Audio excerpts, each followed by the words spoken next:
안녕하세요. 영양학 박사 심선아입니다. 노년기를 좀 더 건강하고 활력 있게 보낼 수 있는 건강 밥상에 대해서 같이 이야기 나누고 있는데요. 이번 시간에는 좀 더 혈액을 맑게 하는데 아주 중요한 영양소, 탄수화물을 바르게 먹는 방법을 좀 알아보려고 합니다. 탄수화물이라고 하면 우리 밥상의 주인공이잖아요. 주식이니까. 자, 근데 꼭 주식뿐만 아니라 뭐 주식으로도 또는 경우에 따라서는 반찬으로도 또는 경우에 따라서는 간식이나 또 음료나 이렇게 다양한 모습으로 우리가 탄수화물을 섭취하고 있습니다. 여러 가지 영양소들이 각각 필요한 양이 있죠. 근데 만약에 60kg 성인을 기준으로 했을 때 필요한 양을 좀 살펴본다면, 단백질은 하루에 한 60에서 70g 정도가 필요하고요. 지방은 40에서 50g 정도의 지방이 필요합니다. 그런데 탄수화물은 200에서 250g 정도의 탄수화물이 필요해요. 그러니까 양적으로만 본다면 탄수화물은 단백질보다는 3배 정도, 또 지방보다는 5배 정도 더 많은 양을 섭취를 해야 합니다. 자, 왜 이렇게 탄수화물이 많이 섭취를 해야 하느냐?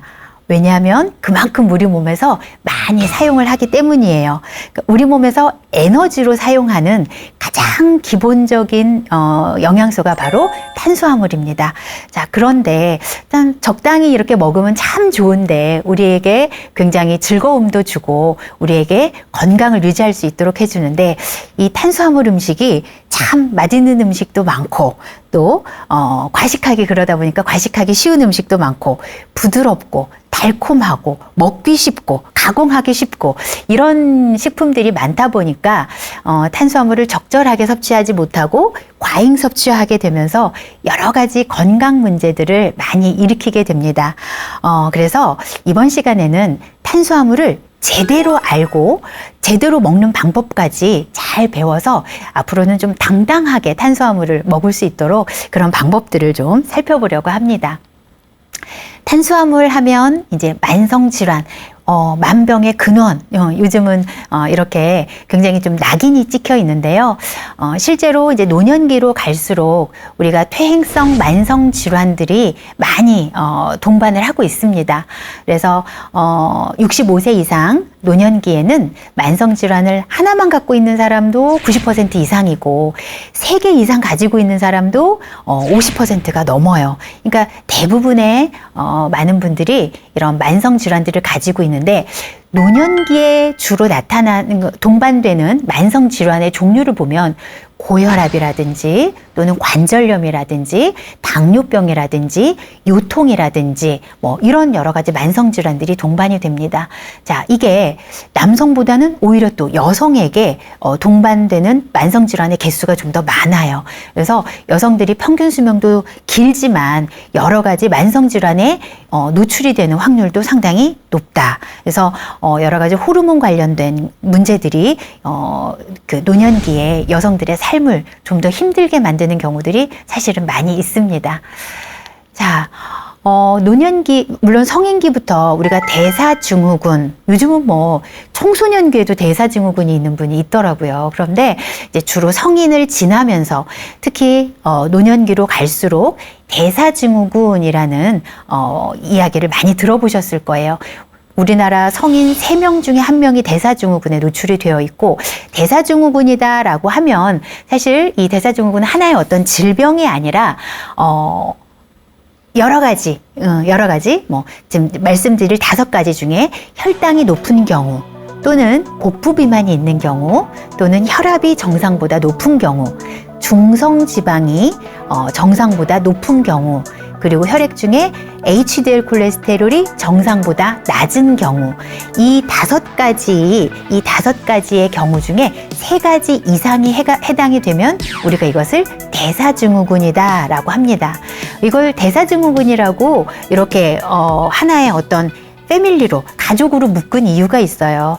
이런 증상들의 특징은 마치 톱니바퀴 같아서 아니면 눈덩이 같다고 해야 될까요? 눈덩이 같아서 하나가 생기면 그 하나 생기는 게 이제 가장 보통은 복부 비만이 먼저 생기게 되는데, 하나가 생기게 되면 나머지 그런 증상들, 혈당이 높아지는 증상, 혈압이 높아지는 증상, 혈액 중에 중성지방이 높아지고 또 혈액 중에 HDL 콜레스테롤은 낮아지고, 이런 것들이 줄줄이 엮여서 따라오면서 같이 나타나는 그런 특징을 가지고 있습니다. 그래서 특히나 우리나라 19세 이상 성인을 봤을 때는 전체 인구의 4분의 1이 대사증후군에 해당이 되고, 30세 이상으로 조금 폭을 좁혀보면 3분의 1이 대사증후군에 해당이 되고요. 더 폭을 좁혀서 65세 이상을 대상으로 본다면 절반에 가까운 사람이 이 대사증후군에 지금 노출이 되어 있습니다. 근데 65세 이상 노년층에서는 남성보다는 여성이 거의 10% 정도 이 대사증후군 유병률이 더 높아요. 그래서 특히 노년으로 갈수록 여성분들의 건강 문제들이 많이 이게 대두가 되고 관리가 많이 필요한 부분입니다. 자, 대사증후군은 앞서서 제가 5가지 요소다라고 말씀을 드렸는데, 뭐 복부 비만이나 그다음에 혈압이 높거나 혈당이 높거나 중성지방이 높거나 HDL 콜레스테롤이 낮거나, 이 5가지인데, 이 대사증후군을 진단받은 사람들 중에서 어떤 게 이 5가지 요소 중에 가장 많은가 봤더니 남자도 여자도 중성지방이 높은 거예요. 혈액 중에 고중성지방, 그러니까 혈액 중에 중성지방이 높은 고중성지방 혈증. 자, 이것이 남성이든 여성이든 대사증후군에서도 가장 중요한 요소가 되더라는 거죠. 자, 그런데 이렇게 중성지방이 높아지는 거에 핵심은 바로 탄수화물이라고 하는 영양소입니다. 우리나라에 있어서는요. 자, 그런데 분명히 중성지방인데 왜 지방이 아니고 탄수화물이 주범일까, 범인일까, 이렇게 좀 의아하실 수도 있잖아요. 자, 사람은 동물이죠. 동물은 탄수화물을 저장하려면 탄수화물을 제일 많이 먹었잖아요. 단백질이나 지방보다 탄수화물은 훨씬 더 많은 양이 필요하기 때문에 단백질보다도 3배, 또 지방보다도 5배, 6배 더 많은 양의 탄수화물을 먹었는데, 만약에 쓰고 남는 탄수화물로 저장하려고 하면 공간이 너무 많이 차지를 해요. 탄수화물은. 저장하기 위해서는. 그러다 보니까 탄수화물로는 아주 적은 양, 응급할 때 쓸 것만 저장을 해놓고, 글리코겐이라는 형태로 저장을 해놓고, 나머지를 저장을 할 때는 전부 지방으로 바꾸어서 저장을 하게 됩니다. 근데 우리 몸에서 지방이 있는 부위라고 하면 피부 밑에 있는 피하지방, 그리고 내장에 있는 복부에 이제 쌓이는 내장지방, 이렇게 크게 이제 지방의 위치에 따라서 나누어 볼 수가 있을 텐데, 우리가 좋은 탄수화물을 먹었을 때, 좋은 탄수화물을 많이 먹었을 때는 사실 지방으로 쌓일 때에도 피하지방으로 많이 쌓여요. 그러면 사실 피하지방은 건강에 크게 문제가 되지 않습니다. 그런데 양을 많이 먹었을 때, 특히 질이 좋지 않은 탄수화물을 많이 먹었을 때, 질이 좋지 않은 탄수화물을 이제 뒤에 가서 한 번 더 설명을 드릴 거지만, 어쨌거나 질이 좀 좋지 않은 탄수화물을 또 한꺼번에 많이 먹거나 이랬을 때는 피하지방으로 별로 가지를 못해요. 그때는 주로 복부에 있는 내장지방으로 주로 가게 됩니다. 자, 그런데 이 내장지방은 특징이 피하지방하고 내장지방은 조금 차이가 있어서, 내장지방이 더 위험한 이유, 피하지방은 한번 들어갔다 나올 때도 오래 걸려요. 들어갈 때도 저장이 될 때도 오래 걸리지만 나올 때도 오래 걸려요. 하지만 내장지방은 들어갈 때도 쉽게 들어가고 나올 때도 쉽게 나옵니다. 근데 내장지방이 만약에 분해가 돼서 나올 때는 나와서 바로 쉽게 어디로 가냐면 혈액으로 가게 돼요. 그렇기 때문에 혈액 내에 이 지방이 높아지는, 중성지방이 높아지게 되는 고중성지방 혈증이 많이 생기게 되고, 우리나라의 이 고중성지방 혈증의 가장 큰 원인은 탄수화물, 그 중에서도 질이 그렇게 좋지 못한 탄수화물을 많이 먹으면서 내장지방이 많이 쌓이고, 이것이 혈액으로 방출되면서 생기는 고중성지방 혈증, 그리고 이것이 결국은 대사증후군을 일으키는 가장 큰 원인으로, 그러니까 줄줄이 이렇게 계속 문제가 이제 더 커지게 되는 거죠.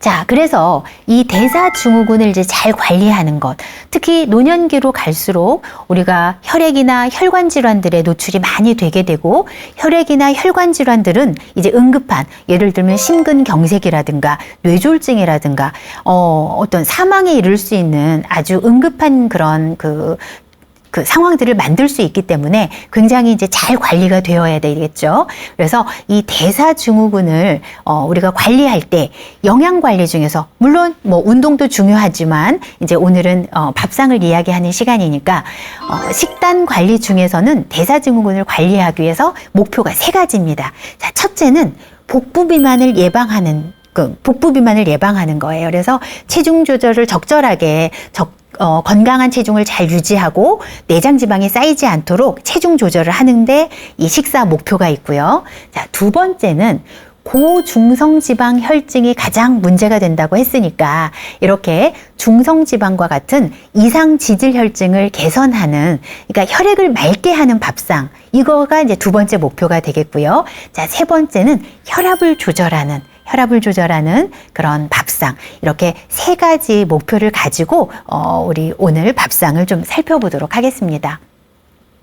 우리가 밥상으로 병을 고치고 병을 관리하고 밥으로 병을 고치기 위해서는 항상 3가지가 포인트예요. 밥상으로 건강 관리를 하기 위해서 3가지 포인트. 자, 첫 번째는 균형입니다. 첫 번째 균형이에요. 사실 이거는 내가 영양 점수를 우리가 영양학에서는 점수를 내요. 균형 점수가 몇 점이냐, 절제 점수가 몇 점이냐, 실천 점수가 몇 점이냐, 이 3가지 점수를 골고루 잘 받아야 건강 점수가 높아지는 거거든요. 첫 번째가 균형 점수인데요. 균형 점수는 내가 필요한 식품을 얼마나 골고루 또 얼마나 다양하게 잘 먹고 있는가, 이것을 우리가 점수를 내봐야 되고요. 그 다음에 2번째는 절제 점수입니다. 건강에 좋지 않은 식품을 적게 먹고 있는가, 예를 들면 가공이 많이 되어 있는 거, 많이 탄 거, 많이 염분이 너무 많은 거, 이런 것들을 적절하게 잘 절제하는 것도 굉장히 중요한 식단 관리의 한 부분이고요. 그리고 실제로 실천하는 부분, 그래서 건강하고 안전한 식사 행동을 실천하는 거, 내가 식품을 구매를 했을 때 영양 표시를 잘 확인하는 걸 습관을 들이고, 유통기한을 잘 확인하고, 조리 방법을 잘 준수하고, 이런 것들이 바로 실천 점수입니다. 그래서 식단 관리에서는 균형과 절제와 실천, 이 점수들이 다양하게 잘 유지가 되어야 된다라는 거 이제 염두에 두시고요.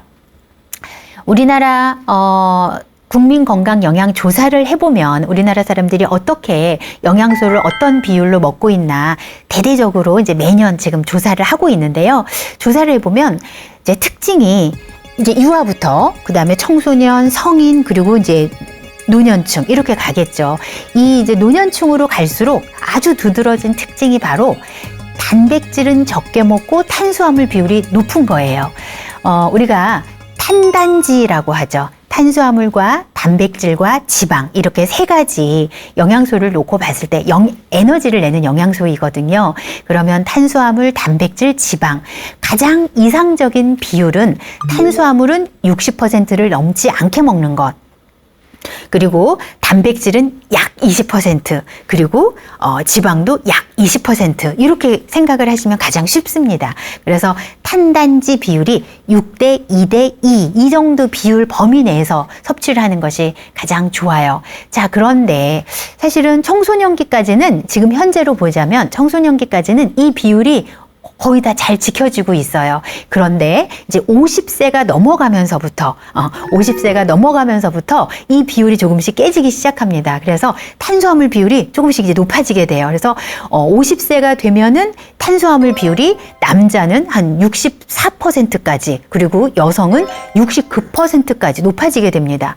자, 그러다가 65세 이상 노년기가 되면 남성의 경우에는 거의 70%, 여성의 경우도 76%까지 탄수화물 비율이 굉장히 높아지게 돼요. 자, 그런데 문제는 탄수화물의 비율이 높아지는 것도 문제지만 탄수화물의 비율이 높아지게 되면 상대적으로 단백질의 비율이 낮아지게 돼요. 그래서 탄수화물의 비율이 높아진다라고 하는 것은 탄수화물 과잉 문제와 단백질 부족 문제를 함께 가져오게 됩니다. 그래서 탄수화물 과잉과 단백질 부족으로 인한 이런 문제들은 우리 신체 전반에 걸쳐서 체중을 늘리고 복부 비만을 늘리고 혈압을 올리고 중성지방을 올리고 콜레스테롤을 높이고 나아가서는 암 발생을 높이고 이런 여러 가지 건강 문제들을 다양하게 이제 가지고 오게 돼요. 자, 우리가 끼니를 거르는 경우들이 많아요. 불규칙하게 식사를 하죠. 그래서 특히 아침 식사를 거르거나 아니면 이제 요즘에는 이제 여러 가지 이제 건강 그 요법들이 다양하다 보니까 뭐 오랫동안 공복 시간을 갖고 한다든가 이제 이런 건강 요법들을 따르시는 분들도 있는데 일단 영양학적인 측면에서 봤을 때 만약에 끼니를 거르고 또는 내가 뭔가 만성질환이 있어서 육류, 고기 섭취를 안 해요. 자, 그런데도 불구하고 콜레스테롤이 높아져. 또는 살이 쪄. 이렇다라고 호소를 하시는 분들이 많이 있거든요. 자, 그 기전이 영양학적으로 설명이 됩니다. 자, 먼저 내가 끼니를 거르게 되잖아요. 끼니를 자꾸 거르게 되면 공복 시간이 길어지게 되면 우리 몸에서는 공복 시간이 길어지면 영양 부족이구나 라고 인식을 하게 됩니다. 영양 부족 상태로 인식을 하게 되면 그 다음에 우리 몸은 이제 대사가 좀 변해요. 우리 몸의 대사가 변해서 당 흡수를 늘리게 돼요. 포도당 흡수를 굉장히 늘리게 됩니다. 이제 비상시에 써야 되기 때문에 전에 10개 먹은 걸 8개 흡수했다면 공복 상태가 길어지게 되면 10개 먹으면 10개를 다 흡수를 하게 돼요. 그래서 흡수량도 늘리게 되고 되고 하나는 우리 몸에서 콜레스테롤을 만들어내는 생성량이 많아지게 돼요. 그래서 내가 콜레스테롤을 먹지 않아도 공복 상태가 길어지게 되면 콜레스테롤을 많이 만들어지게 되기 때문에 이러면 살도 찌게 되고 내가 많이 먹지 않는데도 콜레스테롤이 높아지는 상황이 됩니다. 또 마찬가지로 고기를 안 먹어요. 자, 고기를 먹지 않는데도 콜레스테롤이 높아질 수 있죠. 자, 고기를 먹지 않게 되면 고기가 하는 것은 사실은 단백질을 주는 거긴 하지만 그냥 1차적인 요소로 보자면 포만감을 오랫동안 유지하는 효과가 있습니다.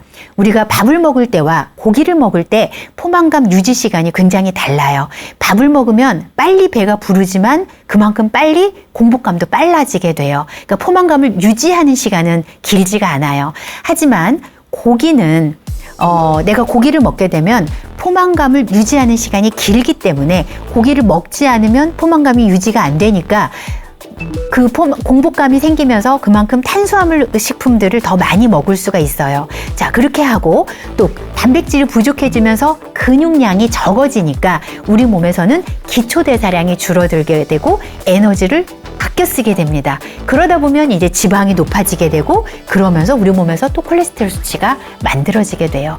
그래서 중요한 것은 노년기로 갈수록 끼니를 거르지 않고 규칙적으로 식사하는 거, 그리고 적당한 양의 고기를 적당하게 잘 섭취하는 거, 이것은 적정 체중을 유지하고 그 다음에 혈중 지질 수준을 정상으로 유지하는 데 있어서 아주 중요한 부분이다라고 할 수가 있겠습니다.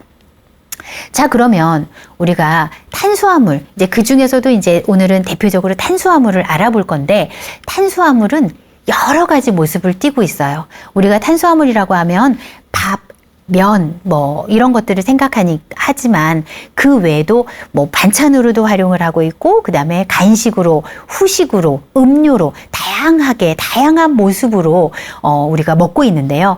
자, 탄수화물을 크게 구분을 해보면 단순 탄수화물과 복합 탄수화물로 구분을 해볼 수가 있습니다.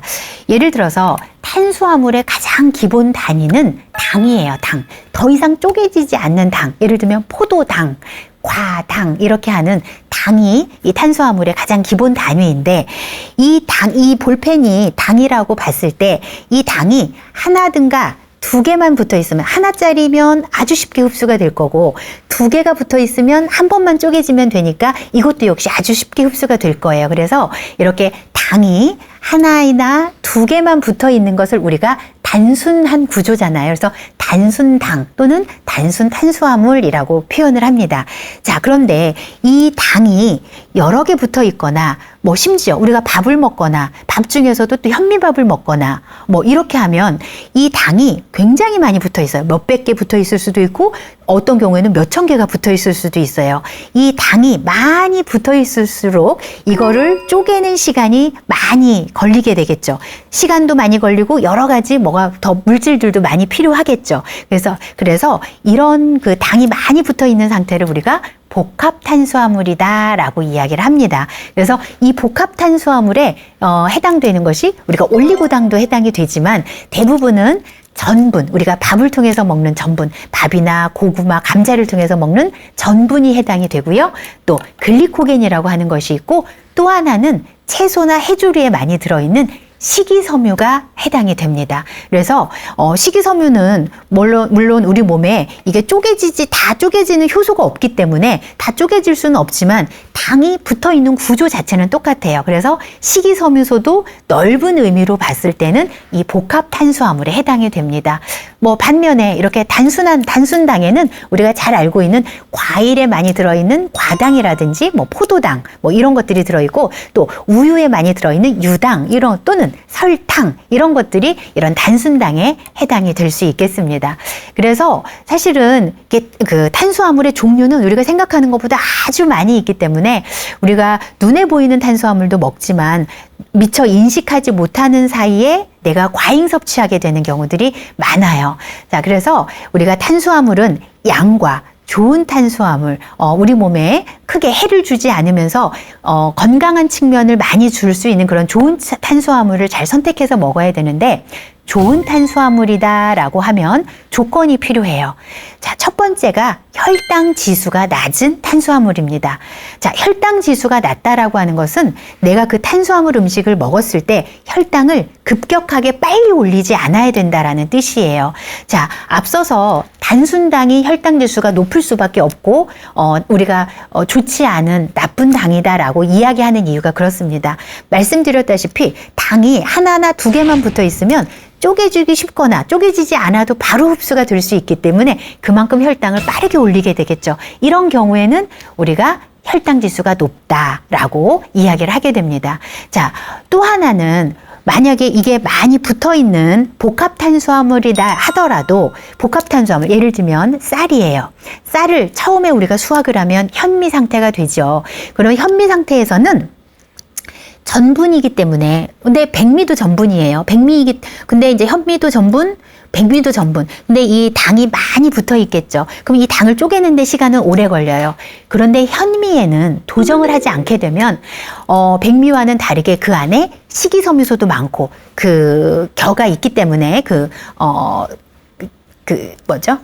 도정을 하지 않은 층이 있기 때문에 식이섬유소도 많고 그다음에 비타민이라든가 미네랄 이런 것들이 많이 함유가 되어 있습니다. 그래서 이 전분이 쪼개질 때 훨씬 더 쪼개지는 속도를 이렇게 붙잡아주는 역할을 해요. 그래서 혈당 지수가 좀 더 낮아요. 같은 양의 전분을 함유하고 있다 하더라도. 그런데 도정을 하거나 도정을 해서 이걸 갈게 되면 아주 입자를 쪼개놓게 되면 이게 더 작아지겠죠. 그러다 보니까 도정을 많이 하게 되면 식이섬유라든가 미네랄 같은 것들이 없어지면서 빠져나가면서 순수한 전분 그리고 전분의 크기가 작아지면서 조금 더 흡수가 빨라지게 되고 혈당 지수가 높아지게 될 수 있습니다. 그래서 좋은 탄수화물이라고 하면 가능하면 혈당을 빨리 올리지 않는 복합 탄수화물 형태에 있는 것이 좋다라고 기억을 하시면 좋을 것 같고요.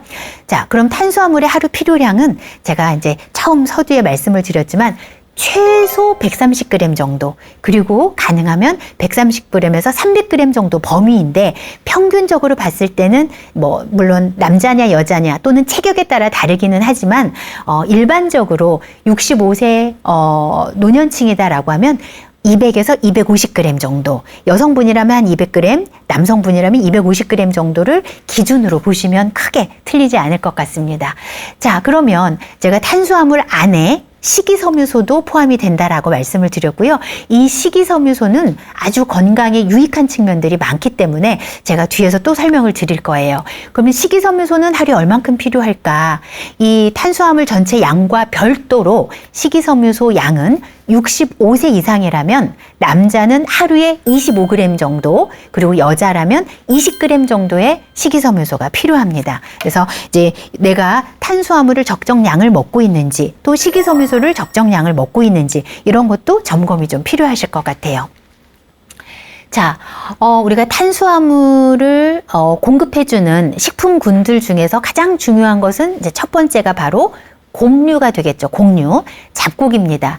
자, 그래서 이 곡류라고 하면 쌀, 우리가 이제 주식으로 먹는 쌀이라든가 보리라든가 또 경우에 따라서 밀이라든가 이런 것들이 다 곡류에 해당이 돼요. 그래서 이 곡류를 드실 때는 이제 기준이 한 번 먹는 기준이 300칼로리 정도 돼요. 300kcal 정도 되는데 밥으로 치자면 한 공기, 밥으로 한 공기 210g이고요. 그리고 빵으로 치자면 80g, 이게 300kcal에 해당이 됩니다. 그래서 빵과 밥을 놓고 봤을 때 빵을 먹는 게 훨씬 불리하겠죠. 그러니까 밥은 210g을 먹어서 300kcal인데 빵은 80g 정도만 먹어도 300kcal 정도니까 우리가 양적으로 본다면 빵을 먹는 것이 좀 더 불리할 수 있습니다. 자, 그래서 탄수화물을 하루에 만약에 130에서 300g, 뭐 평균적으로 200에서 250g을 먹는다라고 한다면 하루에 먹어야 되는 밥량으로는 뭐 예를 들면서 2공기 정도 분량에 해당이 된다. 2공기에서 3공기 정도 분량에 해당이 된다라고 보시면 될 것 같아요. 자, 곡류 섭취가 왜 이렇게 중요할까라고 하면 곡물들이에요. 자, 이런 곡물들은 에너지와 그리고 여러 가지 다양한 영양소들을 공급을 해주는데 에너지, 특히 탄수화물을 공급해주는 아주 중요한 공급원이 되겠죠. 뿐만 아니라 비타민 B군, 그리고 무기질, 뭐 철분이라든가 마그네슘이라든가 칼륨이라든가 아연이라든가 망간과 같은 이런 다양한 무기질들을 공급을 해줘요. 자, 그러면 내가 곡류를 통해서 탄수화물을 섭취했는데 탄수화물을 우리 몸에서 실제로 소화하고 이것을 흡수하고 이것을 실제로 에너지로 쓰고 할 때는 탄수화물만 있어서 되는 것이 아니라 비타민 B군과 지금 말씀드린 이런 필수 미네랄들이 아주 중요해요. 그 역할들을 해줘야 돼요. 자, 그런데 이렇게 도정을 하지 않은 곡류들에는 탄수화물뿐만 아니라 탄수화물의 대사에 필요한 비타민 B군과 무기질들을 같이 충분히 잘 가지고 있기 때문에 영양적으로 아주 우수한 식품이다라고 할 수가 있겠죠.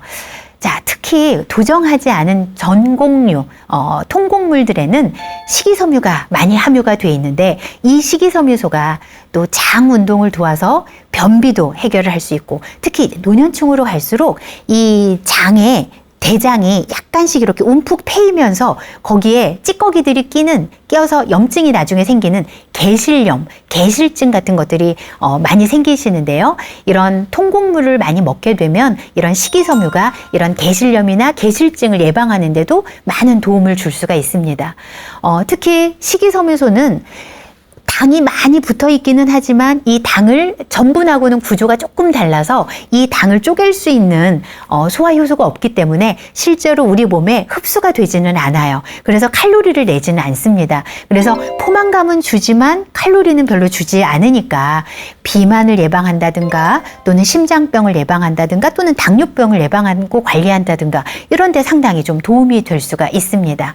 자, 그런데 이제 정제를 하게 되면 현미를 백미로 정제를 한다든가 통밀을 밀가루로 정제를 한다든가 또 한 번 정제를 한 다음에 그걸 또다시 가공을 한다든가 이렇게 되면 이 과정에서 식이섬유소도 빠지게 되고 비타민 B군과 또는 여러 가지 미네랄들이 제거가 다 되기 때문에 사실은 건강의 효과가 많이 감소를 하게 되겠죠. 자, 이 곡류를 어떻게 먹을 것인가 조금 구체적으로 살펴보면 앞서서 밥은 한 1회 분량이 한 공기 분량, 빵은 1회 분량이 80g 정도라고 말씀을 드렸는데 이 양을 기준으로 했을 때 남자분이라면 하루에 3번에서 3.5회까지 가능해요. 그러니까 밥 3공기를 먹고 0.5회 분량, 뭐 예를 들면 빵 40g 정도의 빵이 80g이 1회 분량이니까 0.5회라면 빵이 40g 정도 되겠죠. 빵 40g 정도를 간식으로 먹을 수 있는 거예요. 자, 그런데 여자분이라면, 여자 그 65세 이상이라면 2.5회예요. 그러니까 밥을 한 끼에 한 공기씩 다 먹는 것은 조금 많은 양의 탄수화물을 섭취할 수 있는 거죠. 그래서 끼니마다 반 공기 정도의 밥을 섭취를 하시고, 그러면 한 공기 반 정도 되니까, 그리고 나머지 한 공기 1회 분량 정도 되는, 예를 들면 빵 80g 정도 되는 탄수화물을 간식으로 섭취한다든가, 이렇게 해서 탄수화물 양을 맞추시면 되겠습니다. 그리고 내가 만약에 밥을 먹는다 할 때는 노년기에는 내가 씹는 게 너무 불편하지만 않고 또 소화가 너무 안 된다 하시는 분들만 아니라면, 가능하면 내가 먹는 곡물의 절반 정도는 도정하지 않은 그런 그 잡곡 종류를 좀 선택을 하시는 것이 좋습니다. 자, 그리고 곡류군도 굉장히 다양하잖아요, 종류가. 그래서 한 번에 많이는 아니지만 끼니별로 또는 날짜별로 또는 달별로 이렇게 해서라도 이 곡류군도 좀 다양하게 섭취를 하는 것이 좋아요. 또는 전분을 포함한 나머지 식품들도 다양하게 섭취를 하는 것이 좋습니다. 그래서 뭐 고구마도 섭취를 하시고, 감자도 섭취를 하시고, 옥수수도 좋고, 다양한 잡곡들을 활용을 하시거나, 그 다음에 빵을 드신다면 다양한 잡곡이 좀 많이 들어있는 그런 빵을 섭취를 한다든가, 이렇게 해서 다양한 식품 종류로 선택을 하시는 것이 바람직하다고 할 수 있습니다. 자, 이렇게 탄수화물은 주가 되는 게 전분이고, 이 전분의 주된 식품은 곡류가 되겠고요. 탄수화물 중에서 이제 식이섬유소가 많은 식이섬유소도 해당이 됐고, 이 식이섬유소를 많이 함유하고 있는 것은 바로 채소류가 되겠죠. 그래서 채소류도 제가 탄수화물에 묶어서 같이 설명을 드릴 건데요. 채소류, 뭐 우리가 많이 먹고 있죠. 매일 먹잖아요. 오이, 당근, 상추, 배추, 깻잎, 이런 이제 채소류를 우리가 채소류라고 합니다. 근데 이런 채소 외에도 김이나 미역, 다시마 같은 해조류도 지금 이 채소류에 포함을 시킬 수가 있고요. 그 다음에 버섯이나 김치류, 이것도 이 채소류에 포함을 시켜서 설명을 드릴 거예요. 그래서 채소류는 먹는 기준이, 섭취하는 기준이 한 끼에 먹는 기준, 그러니까 1회 분량이 채소류는 거의 대부분은 70g 정도다라고 보시면 됩니다. 70g. 그래서 만약에 내가 나물을 삶은 나물이다라고 하면 종이컵으로 반 컵에서 한 3분의 2컵 정도 분량이라고 보시면 될 것 같고요. 김치는 1회 분량이 한 40g 정도예요. 그래서 김치는 그렇게 많은 양이 아닙니다. 1회 분량이 그리고 뭐 버섯 종류를 만약에 먹는다라면 1회 분량이 한 30g 정도가 기준이에요. 자, 이렇게 기준으로 했을 때 65세 이상이라면 이 채소류는 하루에 이 분량으로 하루에 8회 정도는 먹어야 돼요. 남자든 여자든. 그러니까 한 끼에 적어도 2가지나 3가지 정도를 이 채소를 먹어줘야 된다라는 계산이 나오는 거죠. 그리고 이제 또 채소와 함께 과일에도 이런 식이섬유소나, 그 다음에 과일에는 당이 많이 들어있기 때문에 탄수화물이 많이 함유가 되어 있어요. 그래서 과일 종류도 함께 좀 묶어서 설명을 드리면, 과일, 뭐 사과라든지 배라든지 딸기, 뭐 이런 것들이 포함이 될 수 있겠고요. 자, 1회 분량이 과일은 100g 정도가 평균적인 기준이에요. 그래서 과일 100g이라고 하면 사과는 뭐 좀 큰 사과라면 3분의 1개, 뭐 조금 중간이나 약간 작은 사과라면 한 반 개 정도가 한 번 먹는 기준입니다. 자, 배라면 한 4분의 1개 정도가 1회에 먹는 기준이에요. 뭐 참외 같으면 1회에 뭐 한 3분의 1개에서 반 개 정도 되는 분량이라고 보시면 되고요. 귤 중간 사이즈 1개, 이 정도 사이즈예요. 그래서 이 과일도 너무 많은 양을 먹는 것이 아니라 하루에 하루에 2번 정도, 남자분이라면 3번 정도 이렇게 섭취하도록 기준을 제시를 하고 있습니다. 채소나 과일류를 꼭 먹어야 되는 이유, 일단 지금 말씀드린 것처럼 식이섬유가 많아요. 채소나 과일에는. 그래서 채소나 과일은 다른 식품에 비해서 칼로리는 좀 낮고 포만감은 많이 주는 그런 효과가 있죠. 그리고 식이섬유소 중에서도 특히 채소에는 불용성 식이섬유소가 많고 그다음에 과일에는 불용성 식이섬유소와 함께 수용성 식이섬유소도 많이 함유가 되어 있어요. 그런데 이런 수용성 식이섬유소들은 특히 혈중 콜레스테롤 수치가 높아지는 것을 막아주는 효과가 있기 때문에 콜레스테롤이 높아지는 것도 막아주고 더불어서 심장병의 위험을 줄여주는 그런 효과도 있습니다. 그리고 또 채소에 많이 들어있는 불용성 식이섬유소는 장 운동을 많이 도와주고 그리고 앞서서 말씀드린 것처럼 변비라든가 개실증이라든가 이런 것들을 예방하고 관리하는 데 도움이 될 수가 있어요. 자, 그런데 문제는 이제 시판되는 과일 주스, 만약에 과일을 그대로 먹지 않고 과일을 주스로 먹었다. 특히나 생과일을 그대로 간 것이 아니라 약간은 가공을 거쳐서 당분도 좀 들어가고 막 이랬다라고 한다면 사실은 그런 과일 주스에는 식이섬유소는 거의 다 빠져 있고 그리고 당분은 더 첨가가 되어 있기 때문에 우리가 과일에서 얻을 수 있는 그런 건강의 효과를 잘 누리지를 못해요. 그래서 가능하면 과일 주스보다는 과일 자체로 드시는 것을 좀 추천을 드립니다. 자, 이렇게 식이섬유소뿐만 아니라 채소와 과일에는요, 여러 가지 다양한 영양소들, 비타민이나 미네랄들도 함유가 되어 있고, 또 파이토케미컬들, 식물 영양소라고 하는 파이토케미컬들도 다양하게 함유가 되어 있어요.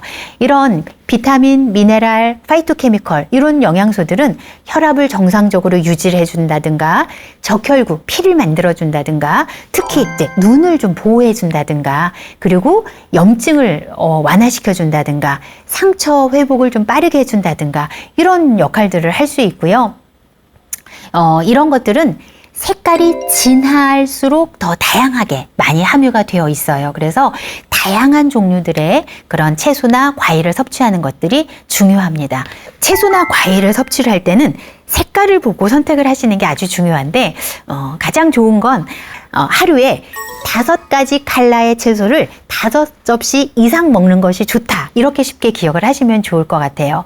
그래서 채소를 먹을 때에도 빨간색 채소나 과일, 그 다음에 주황색 채소나 과일, 노란색 채소나 과일, 녹색 채소나 과일, 보라색 채소나 과일. 뭐 예를 들면 빨간색에 채소 뭐 있을까요? 피망 같은 것도 있겠고, 뭐 토마토 같은 것도 있겠고, 과일로는 뭐 수박 같은 거 이런 것들 섭취를 하시면 좋겠죠.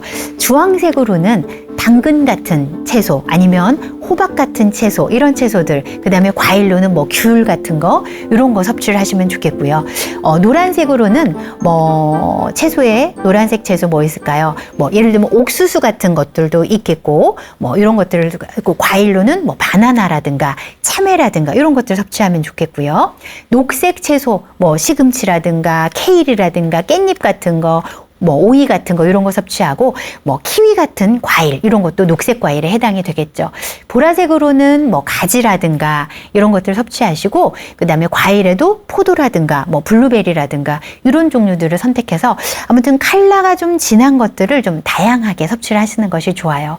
그래서 이 컬러마다 파이토케미컬들을 다 다양하게 함유를 하고 있기 때문에 이런 것들이 그 기능들이 다 달라요. 그래서 다양할수록 더 많은 내가 미처 모르고 다 예상하지 못하는 효과까지 누릴 수가 있습니다. 저희 이제 부모님도 지방에 사셔서 고기를 많이 안 드시고 채소를 많이 드신대요. 근데 가서 보면은 밥상을 보면은 채소의 종류가 굉장히 한정이 돼 있어요. 그래서 배추, 무, 양배추, 양파, 마늘 우리가 늘 쓰는 것들이 거의 대부분 보면 흰색, 우리가 이제 담색 채소, 백색 채소라고 하는데 거의 백색 채소 위주로 먹고 있거든요. 근데 저희 부모님뿐만 아니라 많은 분들 특히 나이가 들어갈수록 백색 채소 위주로 먹는 비율들이 굉장히 높아요. 자, 그런데 나머지 이런 컬러가 많은 채소들을 다양하게 드실수록 건강 증진의 효과가 더 충분하다는 것을 꼭 기억을 하시고 그 철이 아니더라도 물론 제철에 먹는 것이 가장 좋지만 이런 채소들은 컬러가 진한 채소들은 철이 아니더라도 적극적으로 좀 찾아 먹으려고 하고 내가 밥상에 없더라도 누가 챙겨줄 챙겨주지 않더라도 내가 적극적으로 챙겨 먹으려고 노력을 해주시는 게 좋아요. 특히 남자분들은 보면 있으면 먹고 없으면 안 먹고, 챙겨주면 먹고 안 챙겨주면 안 먹고, 주면 먹고 안 주면 안 먹고, 거의 이런 식으로 채소를 먹고 있단 말이죠. 그래서 그러지 마시고 적극적으로 하나라도 더 챙겨 먹으려고 노력하시는 게 꼭 필요해요. 자, 그리고 구체적인 양을 보면 내가 밥을 먹을 때 끼니마다 김치 1가지, 기타 채소 2가지 이상 이렇게 먹으려고 노력을 하시는 거여서, 김치는 1가지를 거의 드시니까 김치 1가지 외에 나머지 채소를 적어도 2가지 정도는 먹으려고 노력을 하시고, 끼니마다예요. 그리고 하루에 적어도 2번 정도는 간식으로 채소 또는 과일을 드시는 겁니다. 그래서 과일을 100g씩 2번으로 나누어서 오전에 1번, 오후에 1번 이렇게 드신다든가, 아니면 채소를 스틱으로 좀 자르셔가지고 뭐 오이, 당근, 뭐 이런 파프리카 이런 것들 스틱으로 잘라 놓으시고, 내가 좀 수시로 이런 하루에 적어도 2번 정도는 이런 채소나 과일을 간식으로 먹으려고 노력을 해주시는 것도 아주 좋은 방법이에요. 자, 그리고 탄수화물을 섭취할 때 우리가 이렇게 주식으로 먹는 거, 그 다음에 반찬으로, 부식으로 먹는 것도 있지만, 우리가 간식이나 또는 후식이나 이런 걸로 섭취하는 탄수화물도 꽤 많습니다. 그래서 특히 음료 안에 당이 굉장히 많이 함유가 되어 있는데요. 사실은 하루에 내가 식품 자체가 가지고 있는 당 말고, 내가 그 식품을 만들면서 가공을 하면서 집어넣는 당을 우리가 첨가당이라고 하고요. 이런 첨가당은 하루에 50g을 넘지 않는 것이 좋다. 그리고 뭔가 위험 요소들이, 대사증후군 같은 위험 요소가 있다면 가능하면 25g 이내로 먹는 것이 좋다가 권고 사항이에요. 자, 그런데 이런 첨가당이 내가 만약에 요구르트 같은 것들을 1개만 먹어도 일단 한 5g에서 6g 정도가 들어갑니다. 내가 커피 믹스를 한 잔 마셨어. 커피 믹스 한 잔을 마셔도 10g이 넘어요. 그리고 내가 만약에 탄산음료를 마셨다, 아니면 아이스크림을 먹었다, 과일 주스를 마셨다, 이렇게 되면 하루에 50g 넘는 것은 아주 그냥 쉽게 일어날 수 있는 일이에요. 제가 얼마 전에 강의를 이제 하러 갔었는데, 그 강의가 어르신들을 대상으로 하는 강의였어요. 그래서 분명히 점심 이후에 제가 2시부터 강의를 했으니까 그러면 점심을 드시고 오셨어요. 점심 드시고 2시에 강의를 할 때 강의하시는 어르신들을 위해서 간식을 좀 준비를 해놨는데, 간식이 1인당 단팥빵 하나, 그리고 팩이 들어있는 그 과일 주스 하나, 그리고 이게 봉지에 조금씩 들어있는 강정과 그리고 사탕 여러 개였어요. 그러니까 한 사람당 단팥빵 하나에 과일 주스 팩 하나에 강정이랑 사탕 이런 것들을 3-4개씩은 다 드시더라고요. 자, 그렇게 놓고 만약에 봤으면 분명히 아침 드셨을 거고, 점심 드셨을 거고, 저녁도 드실 거예요. 근데 간식으로 먹는 탄수화물의 양이 그렇게만 먹어도 적어도 80g이 넘어가게 됩니다. 그렇게 되면 굉장히 탄수화물이 과잉하게 되는 그런 경우가 벌어지게 돼요. 그래서 제가 그 자리에서 강의를 하면서 다 함량을 알려드리고, 이 정도를 드셨다라고 하면 사실은 오늘 저녁에 가서 밥 없이 정말 반찬 위주로만, 단백질 위주로만 먹어야 돼요 라고 말씀을 드렸어요. 그러니까 그것처럼 우리가 눈에 보이는 탄수화물 뿐만 아니라 눈에 보이지 않고 무심코 먹는 탄수화물 양이 상당히 많은 경우들이 많다라는 거죠. 자, 그리고 이제 그러면 이렇게 당이 많이 들어있는 음료 대신에 무엇을 많이 먹으면 좋을까? 일단 음료는 물을 드시는 것이 가장 좋습니다. 그래서 물을 만약에 드시기 좀 불편하다라고 한다면 차로 된 거, 특히 그 중에서도 곡물로 된 차, 이런 것들이 더 좋겠죠. 그래서 보리차, 옥수수차, 아니면 녹차, 이런 것들, 당이 들어있지 않은 이런 차 음료를 선택을 하시는 것이 좋겠고요. 그리고 생과일이나 채소 주스를 드시는 것이 좋고, 만약에 내가 음료를 마신다, 당이 들어있는 음료를 마신다라고 하면 가장 작은 사이즈의 음료를 선택을 하시는 것이 좋겠습니다.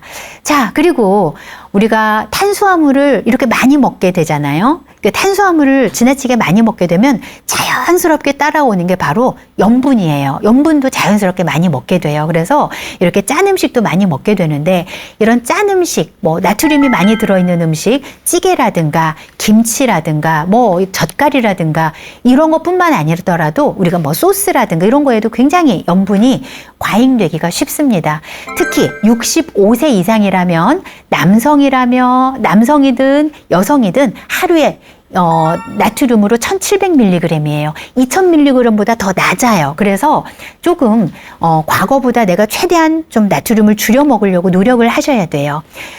우리가 바닷물에 만약에 바닷가 그 염도가 높은 바닷물에다가 정말 그 가죽 구두를 빠뜨렸다가 이 가죽 구두를 건져내서 햇빛에 바짝 말리게 되면 가죽 구두가 어때요? 굉장히 딱딱해지고 찢어지기 쉽고 이런 상태가 되잖아요.